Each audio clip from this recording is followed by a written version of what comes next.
السلام علیکم۔ یہ کام والیاں میری آج کی کہانی، لیکن کہانی شروع کرنے سے پہلے اگر آپ ہمارے چینل پر پہلی دفعہ آئے ہیں یا آپ نے ابھی تک سبسکرائب نہیں کیا تو بیا اور مالا کو سبسکرائب کرنا نہ بھولیے۔ دراصل نذیرہ نے آج سے کوئی سال ڈیڑھ سال پہلے میرے گھر کام کرنا تب شروع کیا جب میں اس فلیٹ میں شفٹ ہوئی۔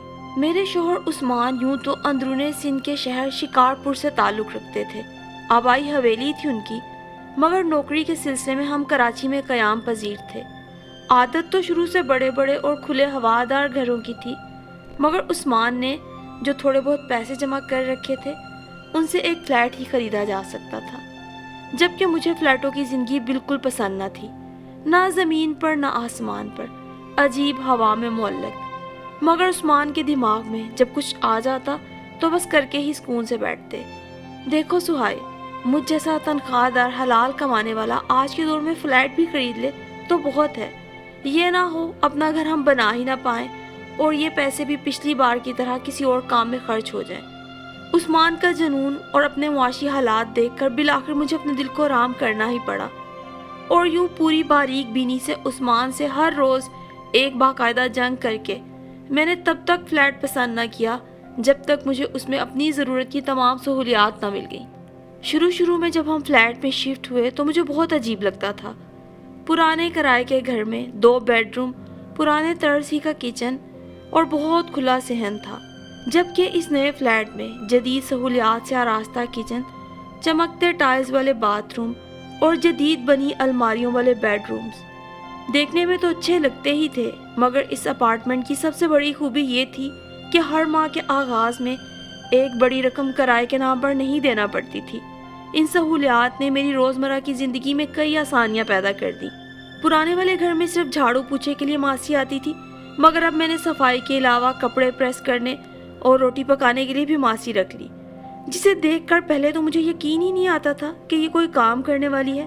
صاف ستھرے جدید تراش خراش کے کپڑے، لمبے گھنگریالے بال، صاف رنگت، قدرے اندر کو دھسی آنکھیں اور چھوٹی سی ناک کی وجہ سے چہرے پر عجیب چالاکی اور بھول پن کا ملا جلا سا تاثر تھا۔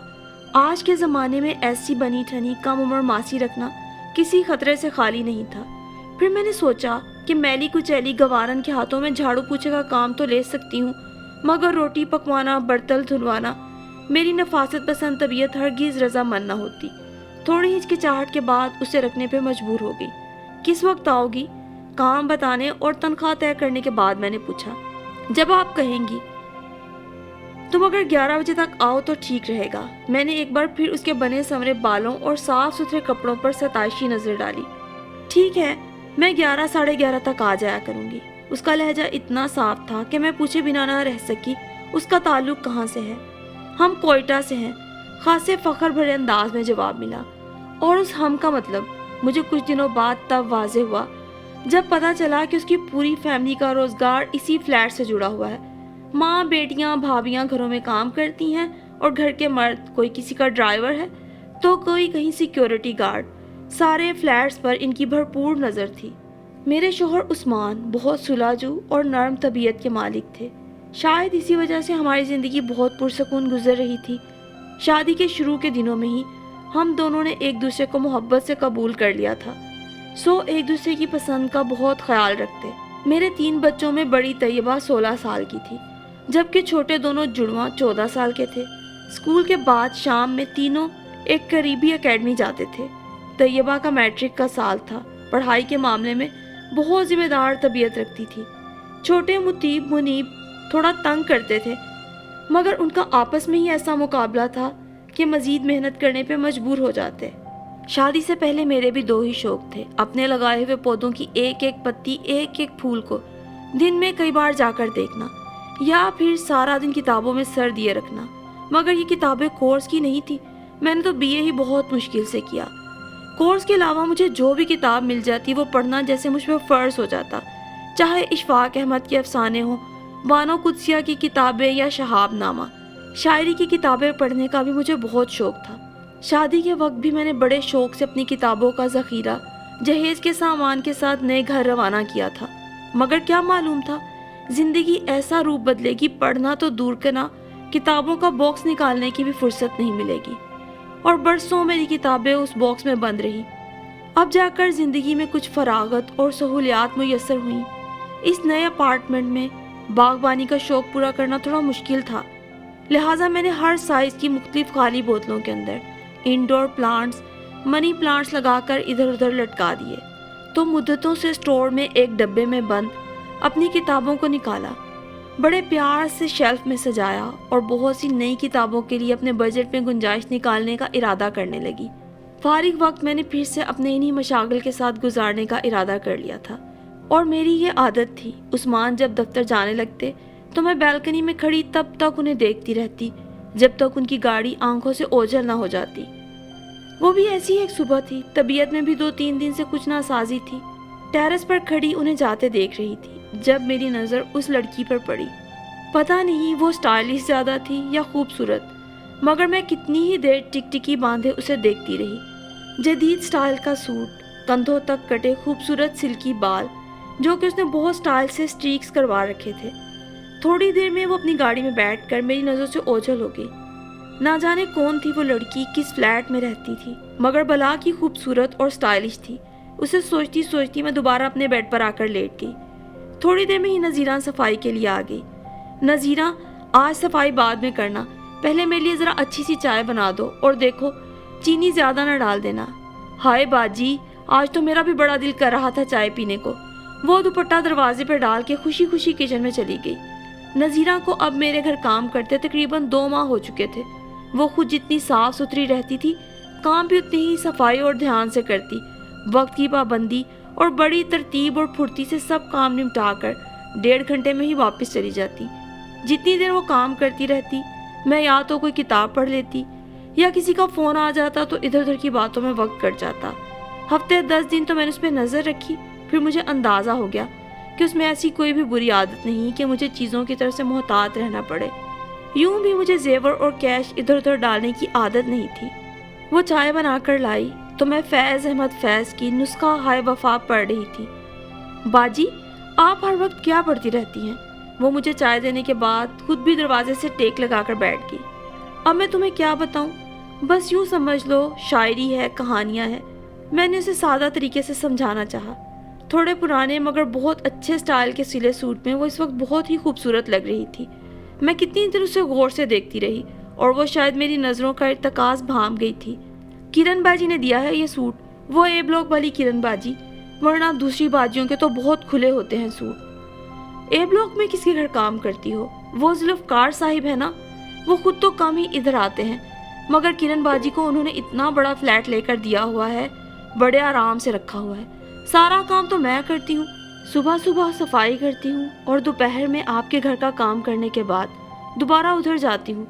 कभी कपड़े धोने होते हैं और कभी कोई और काम होता है, खाना भी उधर ही खा लेती हूँ। बड़ी अच्छी हैं किरण बाजी। जुल्फ़कार साहिब कौन है तुम्हारी किरण बाजी के? मैंने हैरानी से पूछा। खामिद हैं, और कौन होंगे? तो साथ क्यों नहीं रहते? साथ कैसे रहें बाजी जी, ये जो किरण बाजी है ना, जुल्फ़कार साहब की दूसरी बीवी हैं। वो चाय का मग एक तरफ रखकर मेरे कुछ और नज़दीक खिसक आई। साहब की पहली बीवी भी बड़ी ही खूबसूरत है। एक दफ़ा आई थी, खूब लड़ाई हुई, फिर किरण बाजी ने फ़ोन करके साहिब को बुला लिया। बड़ा शोर मचा था, आपको नहीं पता? मैंने नफ़ी में सर हिलाया तो बेयकीनी से मेरी तरफ देखने लगी।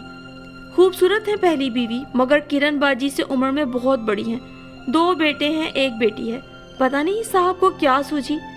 तो क्या किरण खूबसूरत नहीं है? मेरी दिलचस्पी बढ़ गई। किरण बाजी तो बहुत ही खूबसूरत है। फैशन भी ऐसे ऐसे करती हैं, दुबली पतली सी हैं, जो कपड़े पहनती हैं बहुत ही अच्छे लगते हैं। इतने खूबसूरत बाल हैं बाजी के, क्या बताऊं।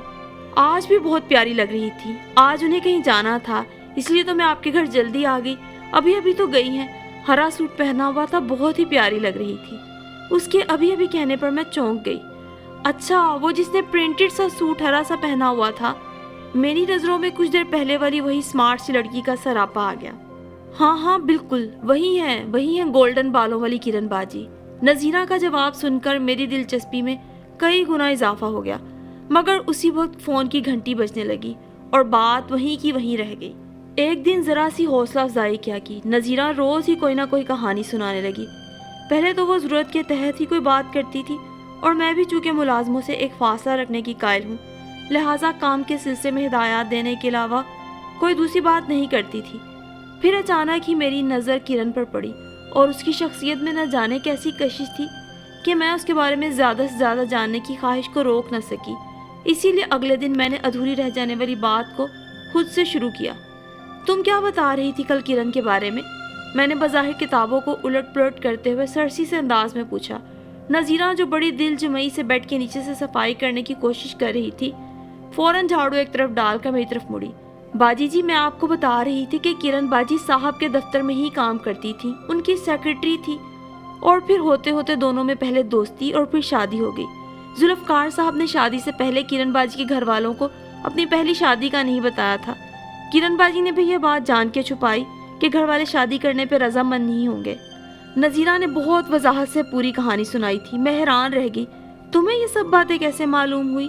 بتایا تو تھا، بڑی باجی کو جب پتا چلا تو وہ یہاں آئی تھی، بڑی لڑائی ہوئی، سارے فلیٹوں والوں کو پتا ہے۔ شاید یہ میرے یہاں آنے سے پہلے کی بات ہو، یا پھر میں گھر پر نہیں ہوں گی۔ بس پھر صاحب نے بڑی باجی کو خوب ڈانٹا کہ میں نے تم کو اتنے آرام سے رکھا ہوا ہے، بچوں کا بھی خیال رکھتا ہوں، پھر تم کو کیا تکلیف جو جھگڑا کر رہی ہو، اپنے گھر میں آرام سے رہو اور کرن کو بھی آرام سے رہنے دو۔ ٹھیک ہی تو ہے نا باجی، صاحب تو یہاں ویسے بھی بہت کم آتے ہیں، زیادہ تر تو جی اپنی بڑی بیوی کے پاس ہی رہتے ہیں، تو ان کو بھی خوش رہنا چاہیے۔ کرن باجی تو ویسے ہی بہت خوش رہتی ہیں۔ نذیرہ بے تکان بولے چلے جا رہی تھی، اور میں سوچ رہی تھی کیا واقعی کرن خوش رہتی ہوگی؟ کیا کوئی بھی عورت دوسری بیوی بن کر خوش رہ سکتی ہے؟ بد دعاؤں کے سائے میں کیا خوشی ملنا ممکن ہے؟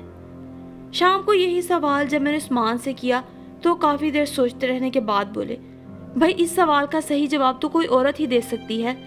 بھائی سہائے بیگم، اگر تم اتنی ہی پریشان ہو رہی ہو تو چلو تجربہ کر کے دیکھ لیتے ہیں، پھر تم ہی بتانا پہلی بیوی ظالم ہوتی ہے کہ دوسری۔ عثمان کی بات پہلے تو میری سمجھ میں نہیں آئی، مگر جب اینک کے اوپر سے ان کی جھانکتی آنکھوں میں مجھے شرارت کی جگمگاہٹ نظر آئی تو غائب دماغی کے باوجود بھی اپنی ہنسی پہ قابو نہ رکھ سکی۔ ادھر طیبہ میٹرک کر چکی تھی، اب اسے کالج جانا تھا۔ اس کو بہت خواہش تھی کہ وہ کالج میں اسکارف لے کر جایا کرے گی، چنانچہ اس کے لیے میں مختلف طرح کے اسکارف لے کر آئی تھی۔ نذیرہ کو ہی کپڑوں کے ساتھ وہ اسکارف استری کر کے ہینگ کرنے کو کہا۔ بڑے اشتیاق سے پوچھنے لگی، باجی اب طیبہ باجی برقع بھی پہنا کریں گی؟ اس کی مرضی کی بات ہے، اگر وہ پہننا چاہے گی تو عبایا پہن سکتی ہے۔ طیبہ اب کالج میں تھی اور اس نے سائنس سبجیکٹس لیے تھے۔ میرے لیے مصیبت بن گئی، دو بچوں نے ایک اکیڈمی جانا ہے، ایک بچی نے ایک۔ چنانچہ عثمان سے مشورہ کر کے میں نے تینوں بچوں کے لیے ہوم ٹیوشن کا ہی بندوبست کر دیا۔ طیبہ کو ایک ٹیچر پڑھانے آتے تھے تو دونوں چھوٹوں کو ایک الگ ٹیچر۔ طیبہ کو اگر کالج سے چھٹی ہوتی تو اس کے سر اسے کبھی کبھی صبح بھی پڑھانے آ جاتے۔ سر کو چائے دینے زیادہ تر نذیرہ ہی جایا کرتی تھی اور ہمیشہ واپسی پہ یہ کہنا نہ بھولتی، باجی جی طیبہ باجی کے سر تو خود اتنے جوان ہیں، اتنے چھوٹے سے ہیں۔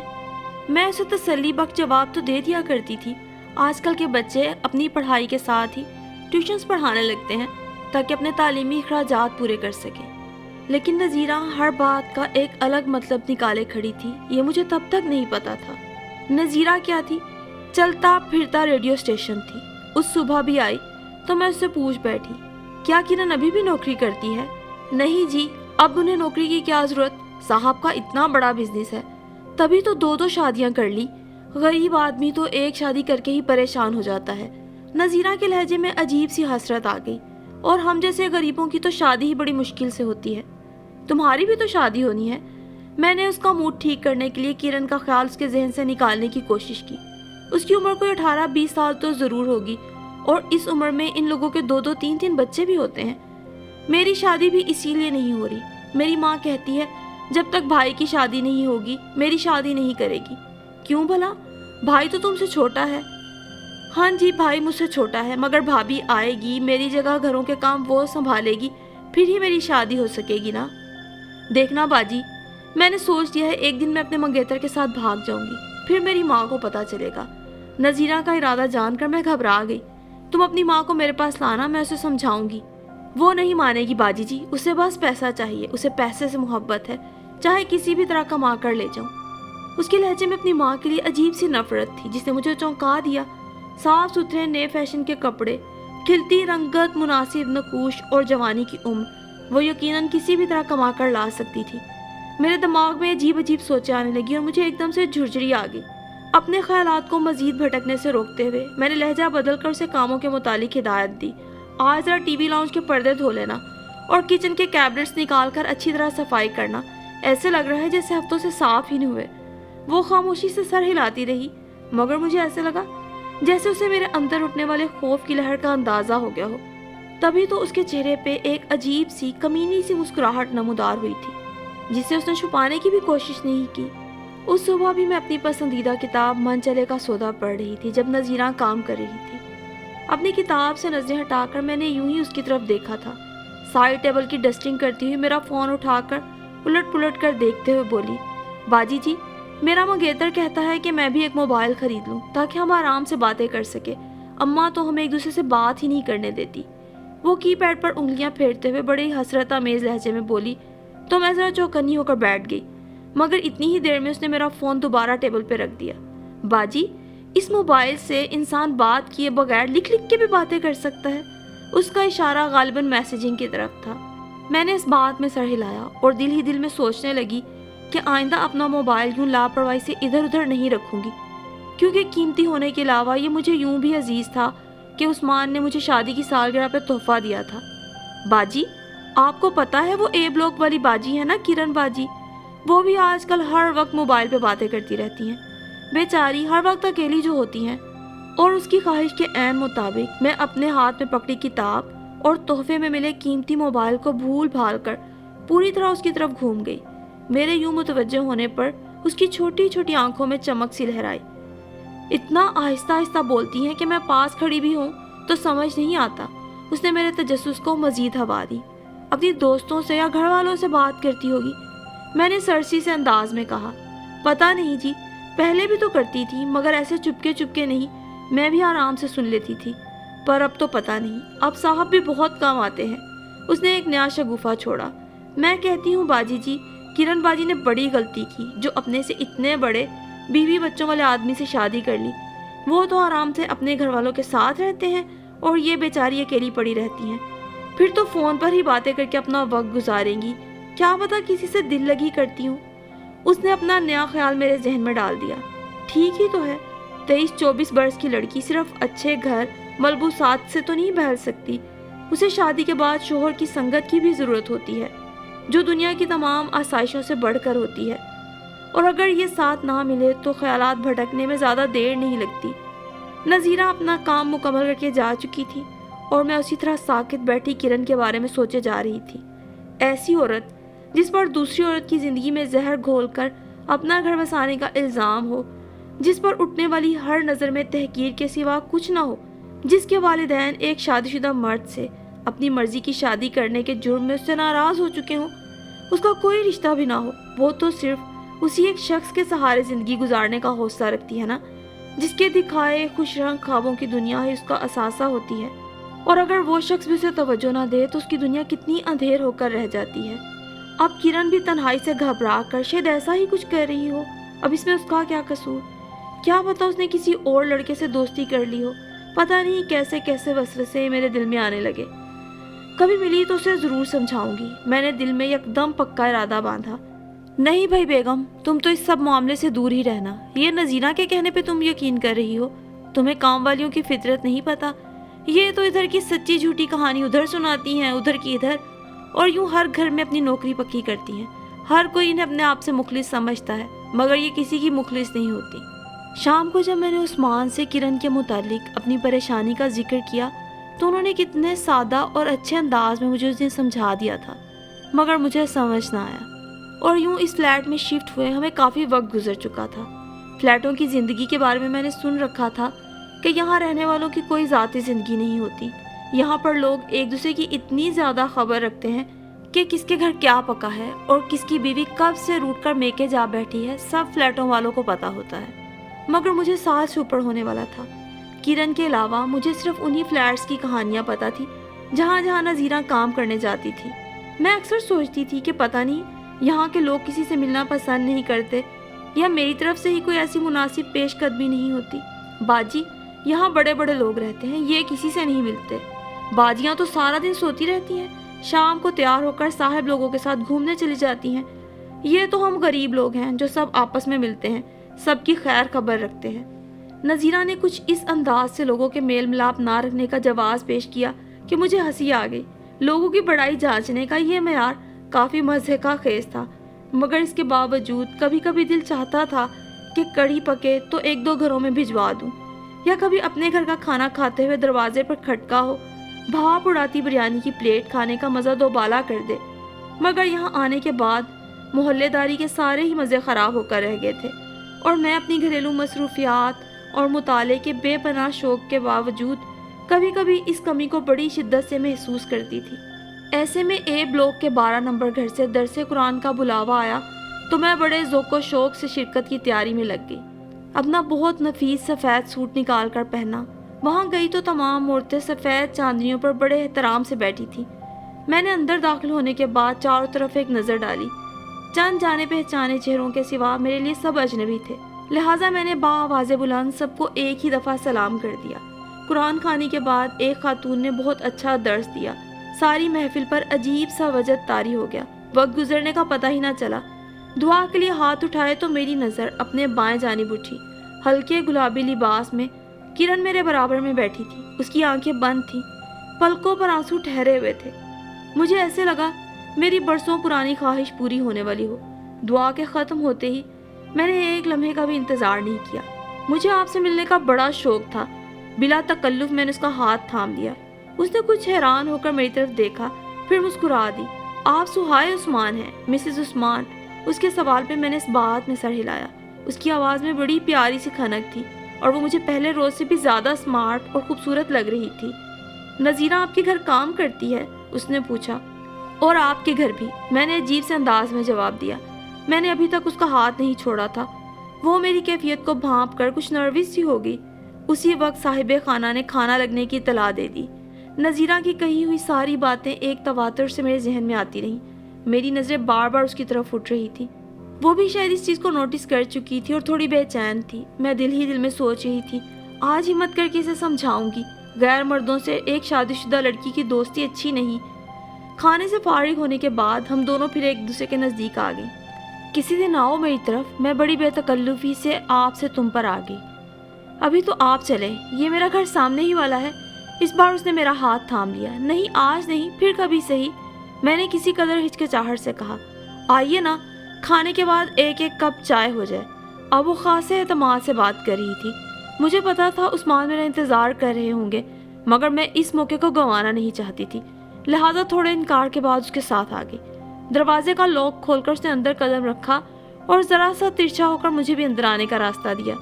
मेरी उम्मीद के बरखिलाफ टीवी लाउंज किसी किस्म के फर्नीचर से भी बिल्कुल खाली था। आए, इधर आ जाएं। उसने बेडरूम की तरफ इशारा किया। बेडरूम भी बहुत सादा सा था। सॉरी, असल में हमने अभी घर सेट नहीं किया, वो कुछ शर्मिंदा से अंदाज में बोली। कोई बात नहीं, हम यहीं बैठ जाते हैं।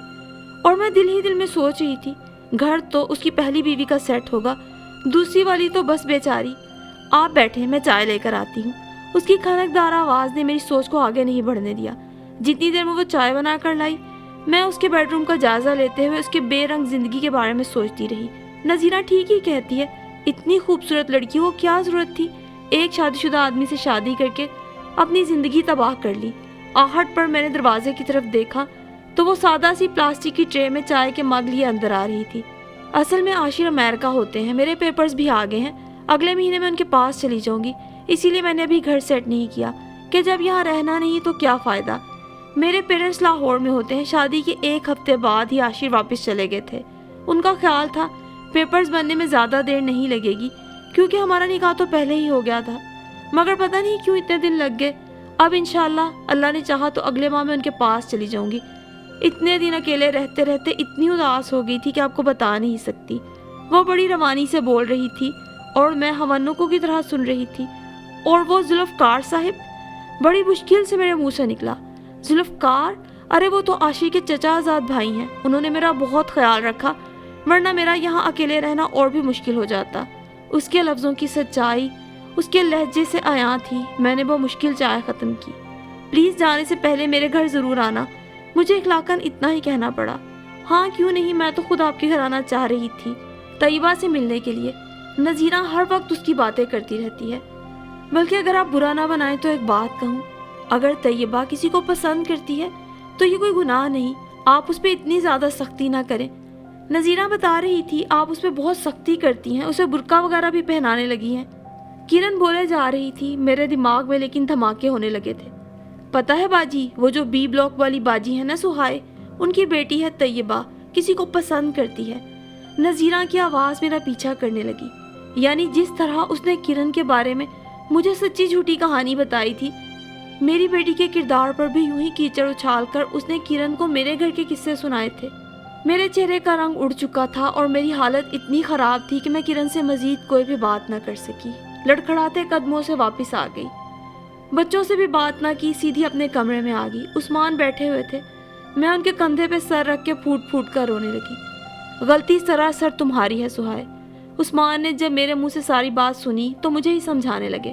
وہ تو ایک غریب عورت ہے جس کی ابھی شادی نہیں ہوئی، اس کی ہم عمر لڑکیاں شادی کے بعد کئی کی بچوں کی مائیں بن چکی ہیں۔ دوسری طرف جہاں وہ کام کرنے آتی ہے وہاں امیر کبیر بنی ٹھنی عورتیں جنہیں ان کے شوہروں نے ہر آسائش دے کر بٹھا رکھا ہے۔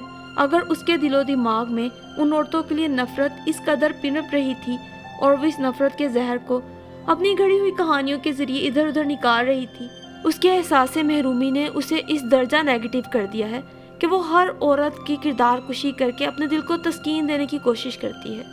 تو وہ تو قصوروار ہے ہی، قصور تمہارا بھی ہے۔ تم جو اتنی بڑی بڑی کتابیں پڑھتی ہو، تم نے اس کی کہانیوں پہ کیوں یقین کر لیا؟ میں گم سم سے عثمان کی شکل دیکھے جا رہی تھی۔ کچھ نہیں، سوچ رہی ہوں وہی وقت اچھا تھا جب میں اپنے گھر کے کام خود کر لیا کرتی تھی۔ کم از کم کوئی میری بیٹی پر یوں کیچڑ تو نہیں اچھالتا تھا نا۔ کتنا صحیح کہا ہے نا عثمان کسی نے، کام والیوں سے بچ کے رہنا چاہیے، یہ کسی کی سگی نہیں ہوتی۔ اف یہ کام والیاں۔